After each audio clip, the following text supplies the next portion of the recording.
Hello बाबू, कैसे हो आप लोग। तो आप देख रहे हैं अपना फेवरेट यूट्यूब चैनल फिजिक्स गुरु और आज हम लोग देखने जा रहे हैं नेक्स्ट टॉपिक। तो नेक्स्ट टॉपिक क्या होने वाला है, तो कल हम लोग क्या देखे थे, चुंबकीय बल। एक बार रिपीट कर देते हैं, चुंबकीय बल क्या था, फॉर्मूला रिपीट करते हैं। तो ध्यान से देखना, चुंबकीय बल क्या था। तो चुंबकीय बल का फॉर्मूला क्या लिखे थे हम लोग, तो चुंबकीय बल का फॉर्मूला लिखे थे F इक्वल टू, अच्छा तो F इक्वल टू नहीं लिखे थे, FM इक्वल टू लिख लिए थे। अच्छा तो FM इक्वल टू तो Q और V क्रॉस B हो जाता था। शायद आप लोगों को याद होगा, इसमें तो कोई डाउट नहीं है आप लोगों को। तो बिल्कुल चुंबकीय बल कंप्लीट है आप लोगों को। तो आज हम लोग जो टॉपिक देखने जा रहे हैं वो दो टॉपिक देखेंगे, Lorentz force and Biot Savart law. तो Biot Savart law and Lorentz force, तो दोनों देखते हैं, बहुत इंपॉर्टेंट और बेहतरीन होगा, आपको समझ में आ जाएगा। तो बने रहिए ना वीडियो के लास्ट तक, क्योंकि कंप्लीट कर लीजिएगा, इसको लिख लीजिएगा। और साथ में एक और चीज देखेंगे, प्रिंसिपल ऑफ सुपरपोजिशन। तो प्रिंसिपल ऑफ सुपरपोजिशन भी देखेंगे और दो टॉपिक्स भी देखेंगे। तो सबसे पहले हम लोग लॉरेंज फोर्स पर चलते हैं। तो लॉरेंज फोर्स क्या है, तो बाबू ध्यान से सुनना, लॉरेंज फोर्स क्या है। अच्छा तो इसके पहले बार हम लोग जब डिस्कस कर रहे थे तो बोले कि इलेक्ट्रिकल फोर्स जो होता है, तो इलेक्ट्रिकल फोर्स के लिए एक फॉर्मूला डिस्कस किए थे। क्या फॉर्मूला डिस्कस किए थे कि अच्छा F बराबर QE होगा, ठीक है। तो इलेक्ट्रिकल फोर्स के लिए था, ठीक। ध्यान से सुनना, बिल्कुल समझ में आएगा। तो इलेक्ट्रिकल फोर्स के लिए हम लोग समझते थे कि अच्छा इलेक्ट्रिकल फोर्स जो होता है ना, F बराबर QE हो जाता है, ठीक है। अब एक और चीज है, और मैग्नेटिक फोर्स क्या है, FM इक्वल टू तो Q अब V क्रॉस B हो जाता है, ठीक है। तो दोनों में कोई डाउट नहीं है आप लोगों को, चल कोई बात नहीं। अब हम ये कहते हैं कि कोई आवेशित कण, ठीक है। तो ध्यान से सुनना, लॉरेंज फोर्स किसे कहते हैं, इसका डेफिनेशन साथ में हो जाएगा।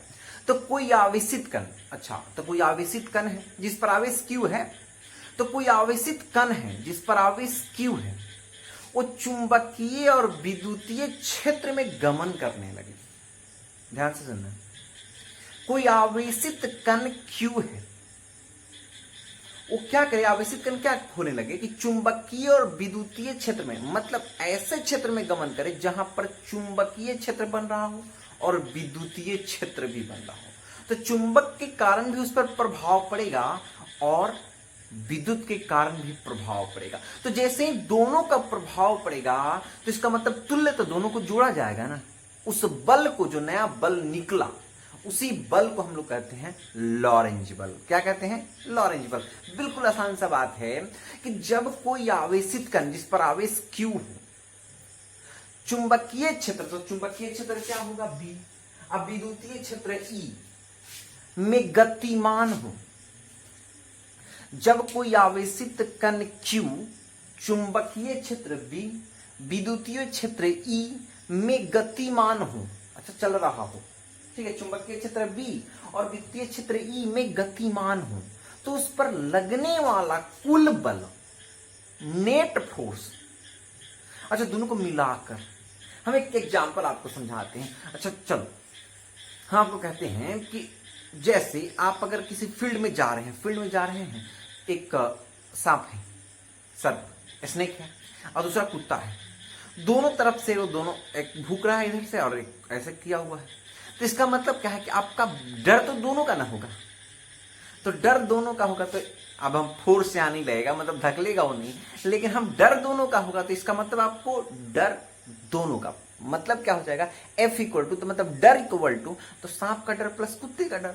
तो यहां पर भी क्या हो जाएगा कि दो फोर्स लगेगा, FE भी लगेगा और FM भी लगेगा। तो कुल बल कितना होगा, F बराबर, तो F बराबर हो जाएगा FE या प्लस FM।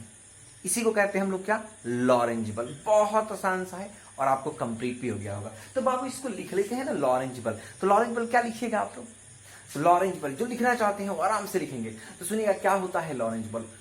तो जब कोई आवेशित कण Q चुंबकीय क्षेत्र B तथा विद्युतीय क्षेत्र E में गमन कर रहा हो, गति कर रहा हो, जा रहा हो, तो उस पर लगने वाले कुल बल, अच्छा कुल बल का मतलब तो समझ रहे हैं, दोनों को मिलाकर कुल बल को क्या कहते हैं, लॉरेंज बल कहते हैं। अच्छा इसका मतलब तो बहुत आसान सा बात हो गया ना,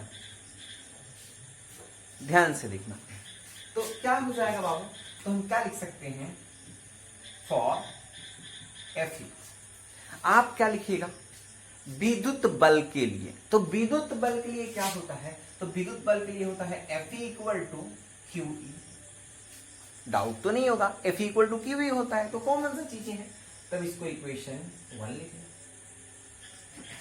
दूसरा, तो जैसे ही हम जाते हैं फॉर Fm, तो Fm इक्वल टू क्या हो जाएगा, तो Fm इक्वल टू बहुत कॉमन सी बात हो जाएगी, Fm, तो यहां हो जाएगा Q भी, इक्वेशन नंबर।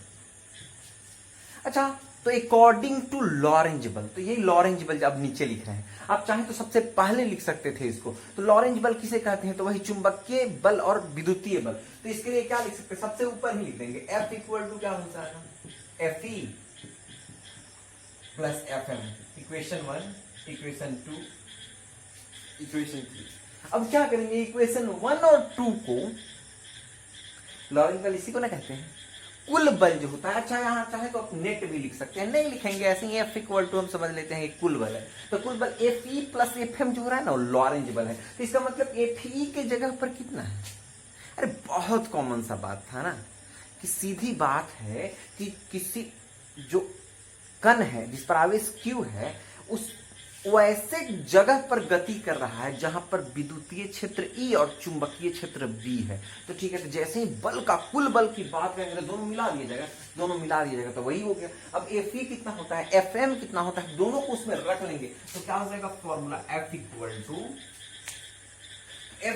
क्या हो जाएगा बाबू, F इक्वल टू सबसे पहले लिखेंगे Fe वाला, तो Fe वाला क्या हो जाएगा, तो QE, और प्लस Fm के लिए तो Q V क्रॉस D। और यहां से हम एक और चीजें कॉमन कर सकते हैं, क्या, तो Q को बाहर कर सकते हैं, या इतना भी फॉर्मूला हो जाएगा। तो ये भी फॉर्मूला है आपका लॉरेंज फोर्स। दूसरा ऐसे भी लिख सकते हैं लॉरेंज फोर्स के लिए, Q बाहर कर दें,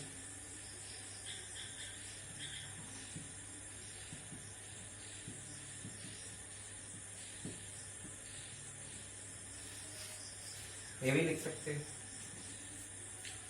आराम से बना सकते हो। तो चलो, इसको कहते हैं हम लोग क्या, लॉरेंज फोर्स। ये है आपका लॉरेंज फोर्स। तो लॉरेंज फोर्स निकल गया, लॉरेंज फोर्स क्लियर हो गया, तो आप लोग को समझ में भी आ गया होगा। एक चीज और है इसके साथ ही, मतलब कभी कभी कुछ बुक्स में देखिएगा तो आता है अध्यारोपण सिद्धांत। तो हम लोग क्या देख लेते हैं, अध्यारोपण सिद्धांत भी साथ में देखते चलते हैं। तो देखो अध्यारोपण सिद्धांत क्या है, इसके पहले सुपर पोजिशन, अगर फोर्स का सुपर पोजिशन बताया है आप लोग, इलेक्ट्रिकल फील्ड का सुपर पोजिशन बताया, तो यहां भी अगर देखें सुपर पोजिशन तो बहुत क्लियर होता है। सुपर पोजिशन का मतलब क्या है कि किसी बिंदु पर, अच्छा किसी भी बिंदु पर, हाँ एग्जाम्पल देते हैं आपको, बहुत सारा चुंबकीय मतलब चुंबक लगा हुआ है, सबका चुंबकीय क्षेत्र है। अब उसके बीच में कोई चीज है, तो उस पर कुल चुंबकीय बल कितना होगा। तो कुल चुंबकीय बल का मतलब क्या है कि सभी बल, जितने भी बल लग रहे हैं, जितने भी चुंबकीय बल लग रहे हैं, तो यहां पर हम लोग क्षेत्र देख रहे हैं, चुंबकीय क्षेत्र के लिए देख रहे हैं, तो जितने भी चुंबकीय क्षेत्र लग रहे हैं उसके सदिश योग हो जाएगा, उस पर कुल क्षेत्र कितना होगा। अच्छा, तो जैसे हम एग्जांपल आपको दे देते हैं, एक आदमी बैठा हुआ है यहां बीच में, लेट्स से प्लस मत देना है, कोई चीज बैठा हुआ है, तो कोई चीज बैठा हुआ है, अब इस पर बहुत चारों तरफ से क्षेत्र लग रहा है, उधर भी कुछ चीज है क्षेत्र लगा रहा है, इधर भी, इधर भी, इधर भी, सब जगह से, तो इस पर कुल क्षेत्र कितना लगेगा। तो कुल क्षेत्र का मतलब हो जाएगा B equal to B1 plus B2 plus B3 dot dot Bn। कोई डाउट नहीं है, बस यही हो गया क्या आपका प्रिंसिपल ऑफ सुपरपोजिशन। किसके लिए, किसका सुपरपोजिशन प्रिंसिपल, तो याद रखना ये सब सदिशों का योग, बातें याद रखना, बहुत कॉमन सा चीज है। तो सुपरपोजिशन में क्या कहता है, तो किसी बिंदु पर कुल चुंबकीय क्षेत्र, सुनना, किसी बिंदु पर, किसी निकाय में इस उपस्थित बिंदु पर, या किसी बिंदु पर आप कह सकते हैं, तो किसी बिंदु पर कुल चुंबकीय क्षेत्र, अच्छा, किसी बिंदु पर, पूरे किसी बिंदु पर कुल चुंबकीय क्षेत्र अन्य सभी, अच्छा उस पर आरोपित अन्य सभी, किस पर आरोपित, अरे जो बिंदु है ना उस पर आरोपित अन्य सभी चुंबकीय क्षेत्रों का सदिश योग होता है। तो बहुत कॉमन सी बातें हैं जिसको आप आराम से लिख सकते हैं। तो आप क्या लिख सकते हैं कि B बराबर B1 plus B2 plus B3 करके ऐसे पूरा का पूरा आप लिख सकते हैं। कहां तक जाएगा, तो Bn तक जाएगा, तो कंप्लीट कर लिए। अब हम लोग देखने जा रहे हैं जो one of the best topic होगा, बायोट-सावर्ट लॉ। तो बायोट-सावर्ट लॉ को हम लोग समझेंगे क्योंकि ये तो आपको कल ही बताए थे कि बायोट-सावर्ट लॉ जो है वो अगर कहा जाए तो आपके एग्जाम्स के लिए अगर मन करे तो उस पर लिख सकते हैं बोर्ड मॉडल BM क्वेश्चन। जब आप स्टार्ट कीजिएगा तो BM लिखकर स्टार्ट कर सकते हैं क्योंकि बोर्ड मॉडल क्वेश्चन है, बड़ा इंपॉर्टेंट क्वेश्चन है, आता भी है, बहुत बार आया भी है। ठीक, तो लोग इसको हटा देते हैं पूरे को और समझ गए होंगे आप लोग लॉरेंज फोर्स और सुपरपोजिशन। सुपरपोजिशन ऐसे जनरल टॉपिक है, इसके पिछले बार भी आप लोग पढ़ते रहे तो सुपरपोजिशन में कोई डाउट नहीं रहता है। तो देखते हैं हम लोग अगला।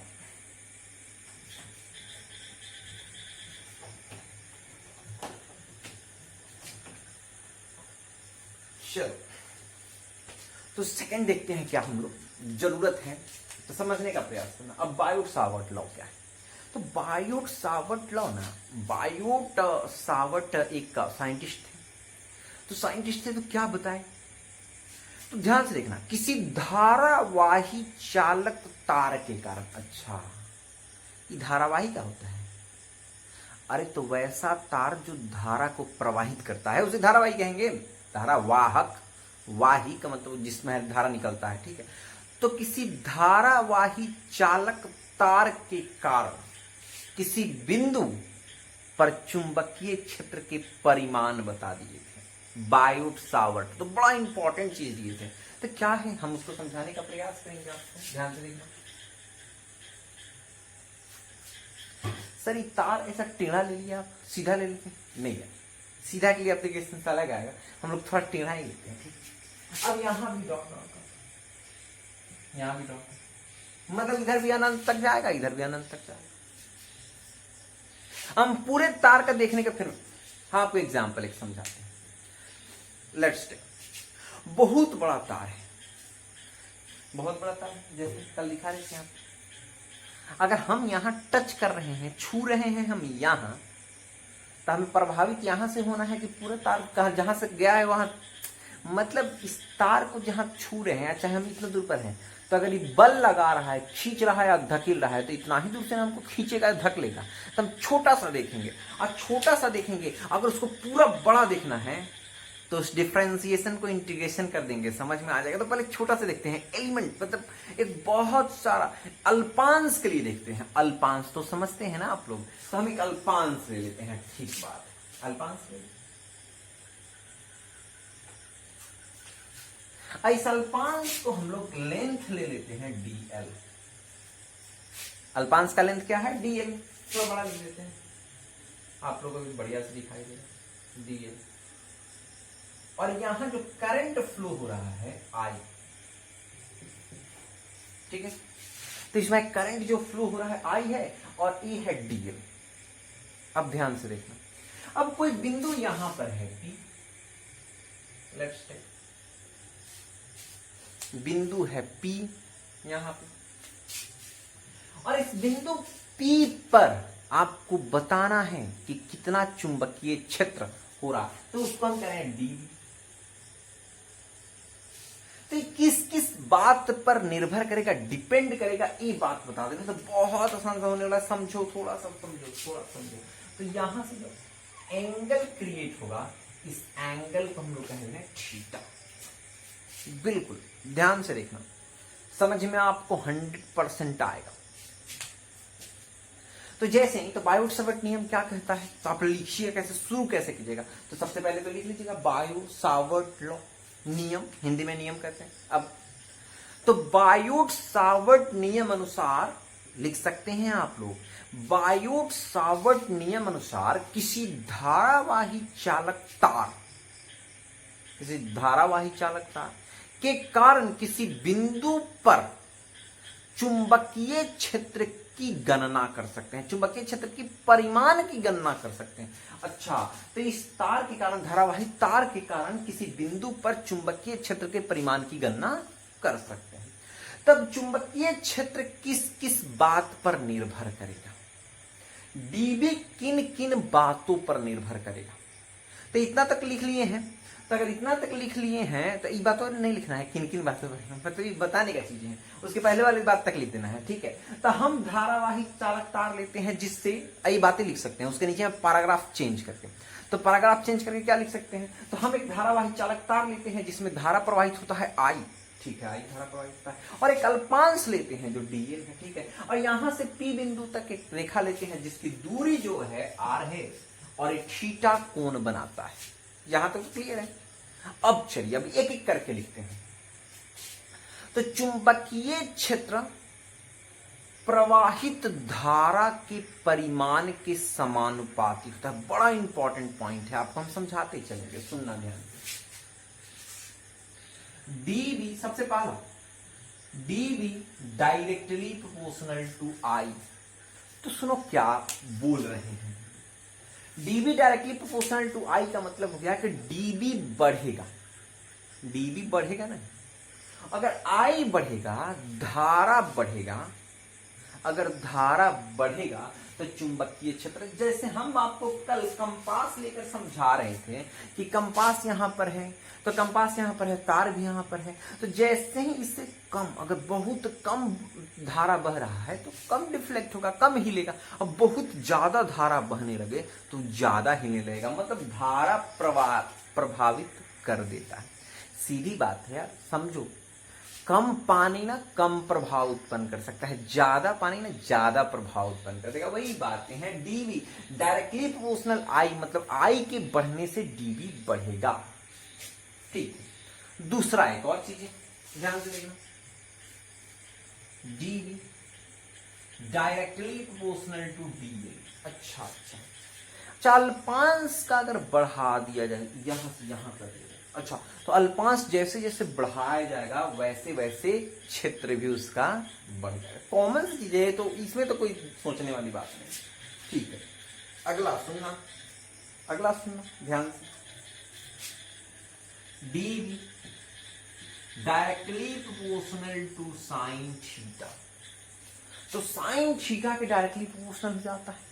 यहां जो थीटा है, तो ध्यान से सुनना क्यों ऐसा होता है ये समझिएगा। तो साइन में जैसे जैसे थीटा का मान बढ़ता है उसका वैल्यू बढ़ता है, 0 के लिए 0 और 90 के लिए 1, तो इसका मतलब जैसे जैसे बढ़ेगा वैसे उसका परिमाण बढ़ता है 90 तक के।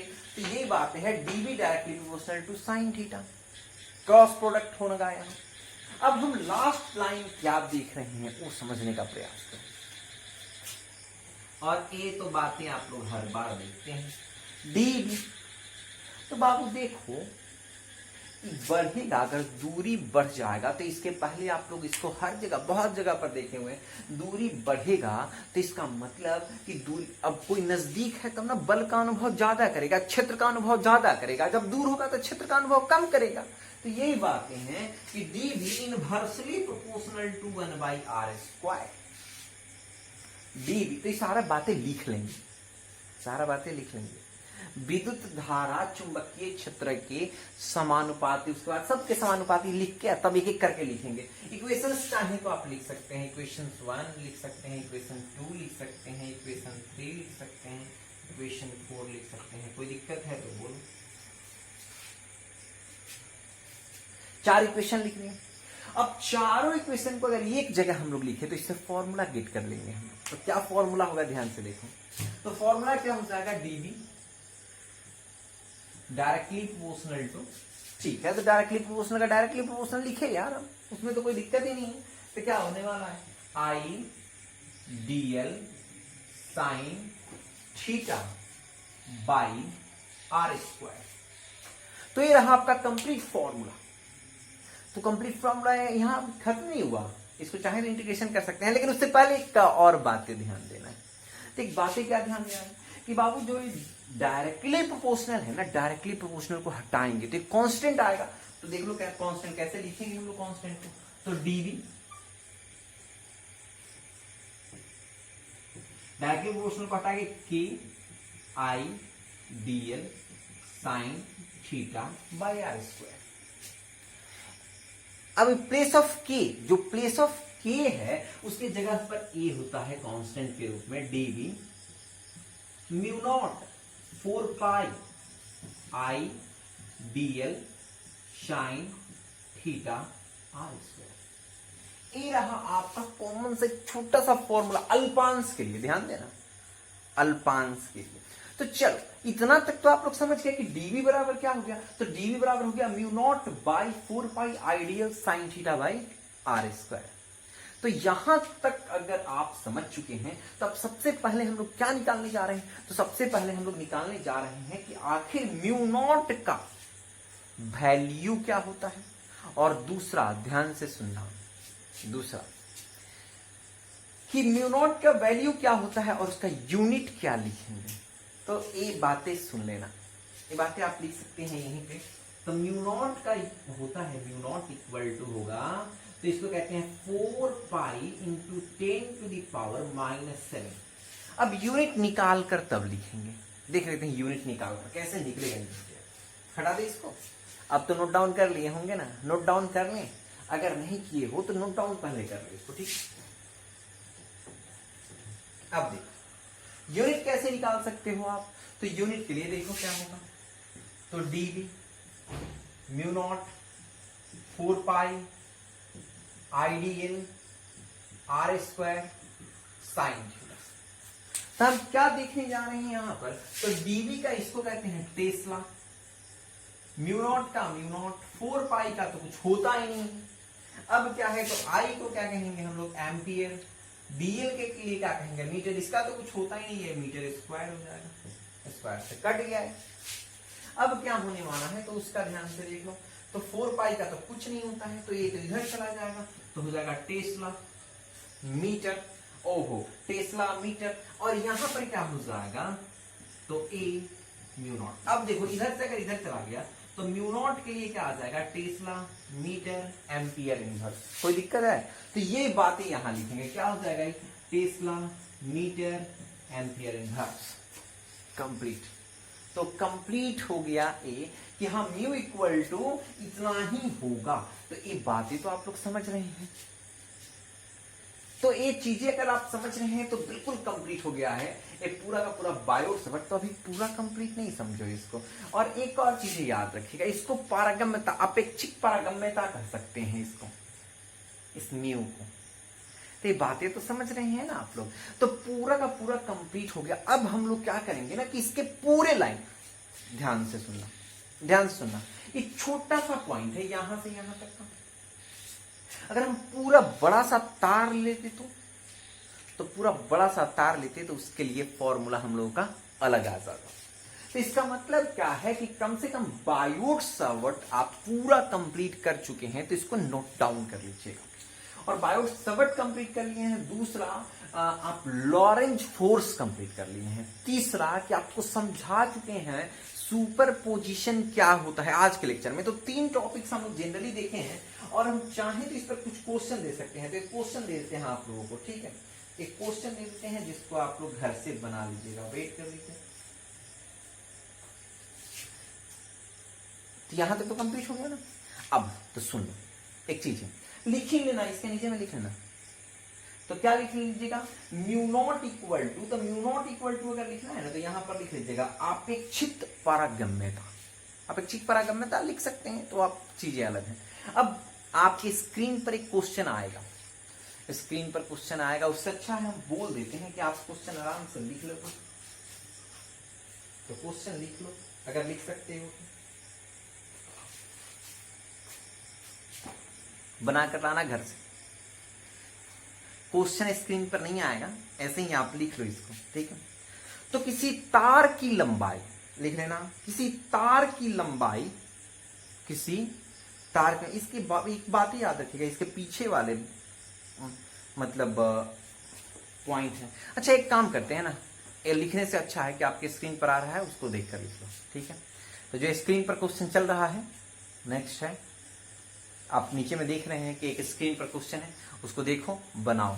प्रयास करो, पीछे वाला क्वेश्चन है आप आराम से बना सकते हो, प्रयास करना कि सही बन जाए, नहीं बनेगा तो अगले वीडियोज में हम लोग उसका सॉल्यूशन देख लेंगे। और 3 टॉपिक हम लोग कंप्लीट किए हैं।